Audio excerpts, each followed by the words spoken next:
शुक्ला जी, हमारे जुझारू क्षेत्रीय अध्यक्ष श्री धर्मेंद्र सिंह जी, हमारे राधा मोहन अग्रवाल जी, हमारे विधायक, हमारे पांडे जी मीडिया प्रभारी, हमारे चंद्रशेखर बावनकुले जी जो एमएलसी हैं और महाराष्ट्र के जनरल सेक्रेटरी हैं, और प्रिय हमारे गोरखपुर के वरिष्ठ पत्रकार बंधु, मेरा ये सौभाग्य है कि मुझे आज आप सबके साथ बातचीत करने का मौका मिला है। आज चौथे चरण का चुनाव हो रहा है और मैं कल से यहाँ पांचवें और छठे चरण के प्रचार के लिए आया था। कल मेरा देवरिया और बलिया का कार्यक्रम रहा है और आज मैं फिर से इस क्षेत्र में प्रचार करने वाला हूं। बहुत उत्साह भारतीय जनता पार्टी के प्रति लोगों का दिख रहा है और लोगों ने स्पष्ट मन बना लिया है कि विकास और सुरक्षा और समृद्धि, इसको उत्तर प्रदेश की जनता अपना ध्येय मान करके, अपना लक्ष्य मान करके कमल के निशान की तरफ तीव्र गति से अग्रसर हो रही है। माननीय मोदी जी हमारे भारत के प्रधानमंत्री और योगी जी जिन्होंने उत्तर प्रदेश की धरती पर जो कार्य किया है उसके प्रति मुहर लगाते हुए दोबारा भारतीय जनता पार्टी को एक बार मौका देने का मन उत्तर प्रदेश की जनता ने बनाया है। भारतीय जनता पार्टी ने पिछले 5 सालों में जहां वैचारिक पृष्ठभूमि को जो हमने कहा था, जो हमारे साथ जुड़े हुए विषय थे, उनको जहां ताकत देकर के उसको पूरा किया है, वहीं गरीब, वंचित, पीड़ित, शोषित, दलित, समाज के अंतिम पायदान पर खड़ा व्यक्ति और जो महिला शक्ति, उसका सशक्तिकरण, युवाओं का सशक्तिकरण और इसके साथ साथ किसानों को ताकत देने का काम भारतीय जनता पार्टी ने किया है। जब मैं वैचारिक पृष्ठभूमि की बात करता हूं तो फिर चाहे हमारे यहाँ उत्तर प्रदेश गोरखपुर से हजारों कार्यकर्ताओं ने धारा 370 समाप्त करने के लिए एक बार नहीं अनेकों बार जम्मू कश्मीर की यात्रा की थी। आज मुझे खुशी है कि हम ये कह सकते हैं कि धारा 370 को मोदी जी की सरकार ने धाराशाही किया है। इसलिए वैचारिक पृष्ठभूमि पर अखंड भारत की बात को लेकर और जम्मू कश्मीर भारत का अभिन्न अंग, उसको लेटर और स्पिरिट में पूरा किया है तो हमारी सरकार ने किया है। उसी तरीके से लोगों की राजनीति रही कि राम जन्मभूमि का विषय लटके, हटके, भटके, ये भी विषय था कि कार सेवकों पर गोलियां भी चलाई गई, लेकिन आज भव्य राम मंदिर बन रहा है। यह भी हम लोगों के लिए बहुत ही जिसे कहते हैं कि हर्ष का भी विषय है और संतोष का विषय है। 3 तलाक का दंश, 13वीं शताब्दी का कानून, सुप्रीम कोर्ट का यह कहना कि यह कानून समाप्त होना चाहिए, लेकिन भारत के राजनेताओं में ताकत नहीं थी, तुष्टीकरण की राजनीति से दबे हुए थे। लेकिन मोदी जी ने सुप्रीम कोर्ट की बात को पूरा करते हुए मुस्लिम महिलाओं को 13वीं शताब्दी के इस दंश से, इस अभिशाप से आजाद कराया। और मैं आपके साथ यह भी बताना चाहूंगा कि इस्लामिक देशों में भी 3 तलाक नहीं था। अफगानिस्तान में नहीं था, बांग्लादेश में नहीं था, पाकिस्तान में नहीं था, ईरान में नहीं था, इराक में नहीं था, सीरिया में नहीं था।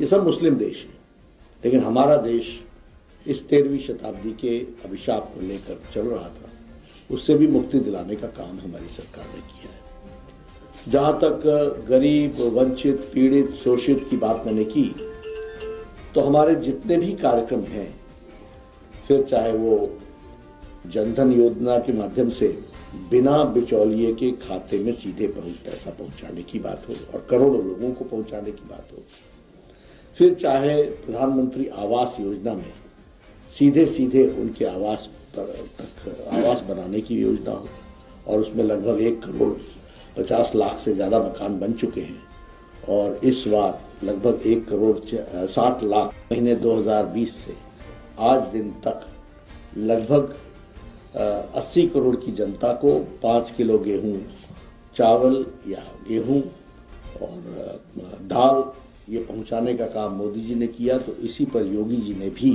अपने तरफ से उन सबको 5-5 किलो पहुंचाने का व्यवस्था की है पर यूनिट। और जिसको कहते हैं डबल इंजन सरकार का विषय हम सबको समझ में आता है, गरीब कल्याण की दृष्टि से काम हुआ। उसी तरीके से लगभग 11 करोड़ स्वच्छता अभियान के तहत इज्जत घर बने हैं और उसमें से लगभग कोई 90 लाख से 1 करोड़ यहाँ इस प्रदेश में, उत्तर प्रदेश में इज्जत घर बने हैं, यानी महिलाओं का सशक्तिकरण हुआ है। इसको हमको समझना चाहिए। जहां तक विकास का सवाल है, सारे प्रदेश में एक नई बहार के साथ विकास हुआ है और विकास की जब मैं बात करता हूं तो मुझे खुशी है कि अटल मेडिकल यूनिवर्सिटी लखनऊ में यहाँ बन रही है। गोरखपुर में all India institute of medical sciences बन करके तैयार हो गया है और वो शुरू हो गया है, ओपीडी चालू हो गई है। मैं आपके सामने ये डबल इंजन की सरकार का उदाहरण इसलिए देना चाहता हूं कि उस समय स्वास्थ्य मंत्री मैं ही था और 2014 में प्रधानमंत्री जी ने कहा था कि हम यहाँ all India institute of medical sciences खोलेंगे। 2014 से लेकर 2017 तक अखिलेश जी ने जमीन के मामले को लेकर के इसको लटकाया, भटकाया, अटकाया और अपने विधायकों के प्रेशर में आकर के इस काम को नहीं किया। मैं उनसे पर्सनली भी मिला था। ये सपना साकार हुआ जब योगी जी आए, जमीन दी गई और आज all India institute of medical sciences आपके सामने विद्यमान है। ये मैं आपको इसलिए बता रहा हूं कि how does vote pattern decides the future of the area, उसका जीता जागता प्रमाण। फर्टिलाइजर फैक्ट्री, धर्मेंद्र प्रधान बार बार आकर के बोलते रहे कि ये जमीन 90 से बंद थी, 90 से, आज वो चालू हो गया है। ये इस बात को बताता है कि गवर्नेंस का क्या फर्क पड़ता है और डबल इंजन की सरकार का क्या असर पड़ता है। क्योंकि हम फर्टिलाइजर फैक्ट्री तो पहले भी देना चाहते थे, लेकिन यहां योगी जी की सरकार नहीं थी, इसलिए नहीं आ रहा था। 15 मेडिकल कॉलेज थे उत्तर प्रदेश में 2014 में और आज 59 मेडिकल कॉलेजेस। ये बदलती उत्तर प्रदेश की तस्वीर है। वैक्सीनेशन की बात करें तो उत्तर प्रदेश नंबर 1 पर आकर के खड़ा हो रहा है। अगर 175 करोड़ वैक्सीनेशन हुआ है, ये देश आज आप सब लोग बगैर मास्क के हैं, आप सब लोग घूम रहे हैं। ओमिक्रॉन का प्रकोप भी आया, तीसरी लहर भी हो गई, लेकिन वैक्सीनेशन ने, मोदी जी की वैक्सीनेशन ने इस देश को बचाया है।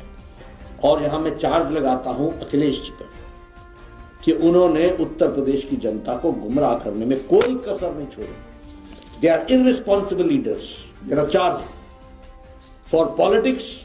ये ह्यूमैनिटी के साथ भी मजाक कर सकते हैं, ये मानवता के साथ भी मजाक कर सकते हैं।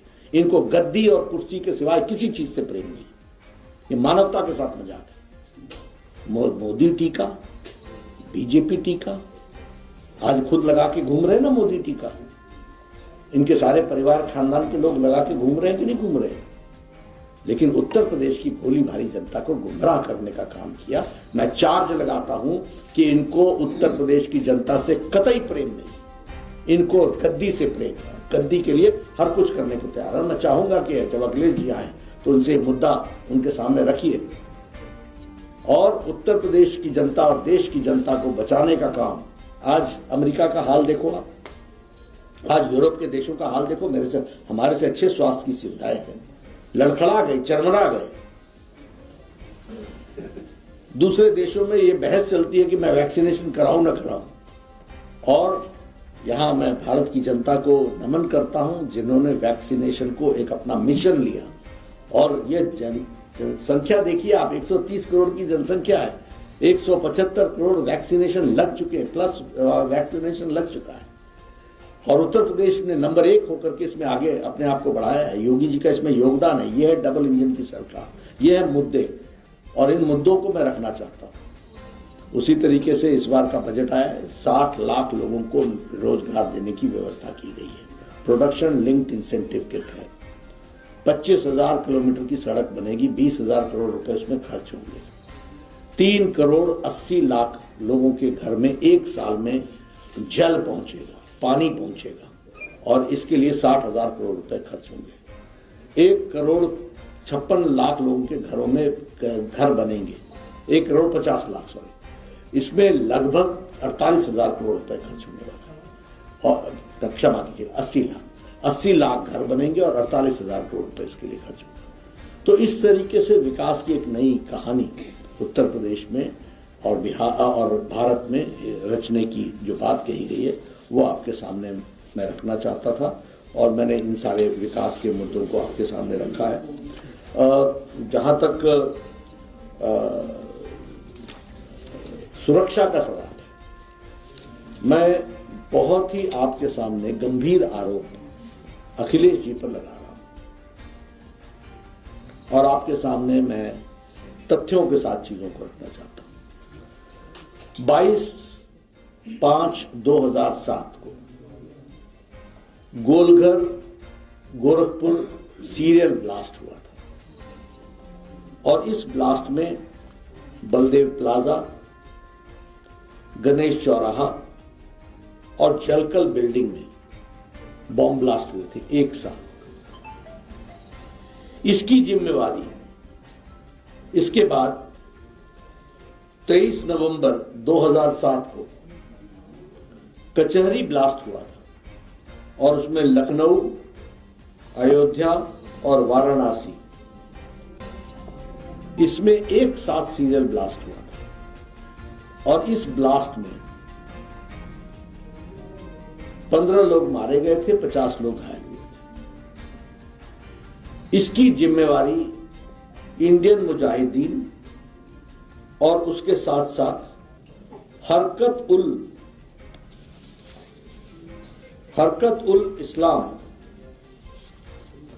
उल जिहाद उल इस्लामी और इंडियन मुजाहिदीन ने जिम्मेवारी ली थी, और जिम्मेवारी लेकर के कहा था कि we are responsible of bomb blast in Dashashwamedh Ghat, we are responsible for Shramjeevi train blast, New Delhi में सरोजनी नगर, गोविंदपुरी और पहाड़गंज के बॉम्ब ब्लास्ट, और इसके साथ साथ संकट मोचन वाराणसी के बॉम्ब ब्लास्ट, मुंबई के लोकल ट्रेन का बॉम्ब ब्लास्ट, इन सब की जिम्मेवारी उन्होंने ली। इसमें 2 लोग पकड़े गए, एक का नाम था हाकिम तारिक कासमी और दूसरे का नाम था खालिद मुजाहिद। ये दोनों इंडियन मुजाहिदीन के लिए काम करने वाले लोग थे, और इनके ऊपर ये सारे case Golghar Gorakhpur bomb blast से लेकर और ये ट्रेन का, श्रमजीवी का, लोकल ट्रेन का, सारे बॉम्ब ब्लास्ट के इनके ऊपर केसेस चले। 26 अप्रैल 2012 को अखिलेश जी ने मुख्यमंत्री बनने के साथ इन सारे केसेस को विड्रॉ किया, और इन सारे केसेस का विड्रॉ करने में उन्होंने कहा कि सामाजिक सद्भाव।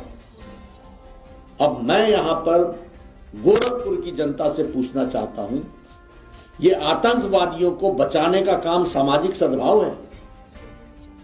ये आपकी राष्ट्रीयता है? ये आपकी सोच है? और मैं धन्यवाद देना चाहता हूं इलाहाबाद हाई कोर्ट को, जिसने केस विड्रॉ नहीं होने दिया। केस लगा, गोरखपुर के स्पेशल कोर्ट ने और वाराणसी के स्पेशल कोर्ट ने 4 जिंदगियों की आजीवन कारावास तारिक कासमी को सुनाई। खालिद मुजाहिद की लू के कारण मौत हो गई जेल में ही, लेकिन तारिक कासमी को 4 जिंदगियों तक आजीवन कारावास हुआ।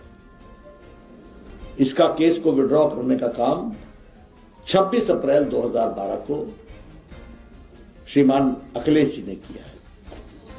दूसरी घटना बताता हूं, तारीख नोट कर लीजिए। 31 दिसंबर 2007 और 1 जनवरी 2008 की रात और सुबह सीआरपीएफ के कैंप पर रामपुर में AK-56 से अटैक हुआ।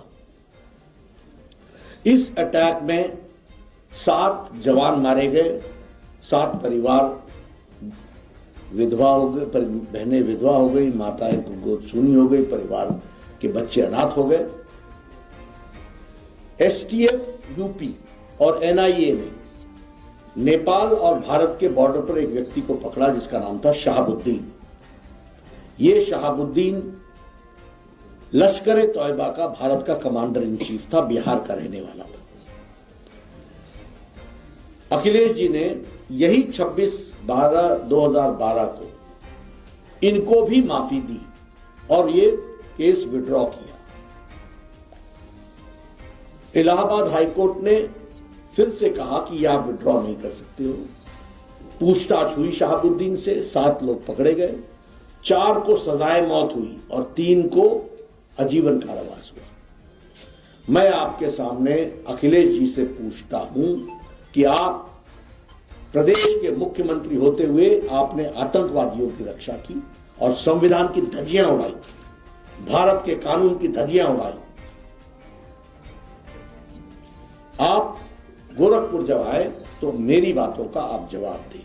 मैंने तथ्यों के साथ आपके सामने रखा है और मैंने तारीख बताई है और मैं चाहता हूं और मैं सारे इलाके में इस बात को रख रहा हूं। कल मेरे से पत्रकार बंधुओं ने पूछा था, मैंने उस समय कहा था कि ये इस अखिलेश जी को माफी मांगने से भी काम नहीं चलेगा। ये बहुत बड़ा क्राइम है, ये बहुत बड़ा दोष है।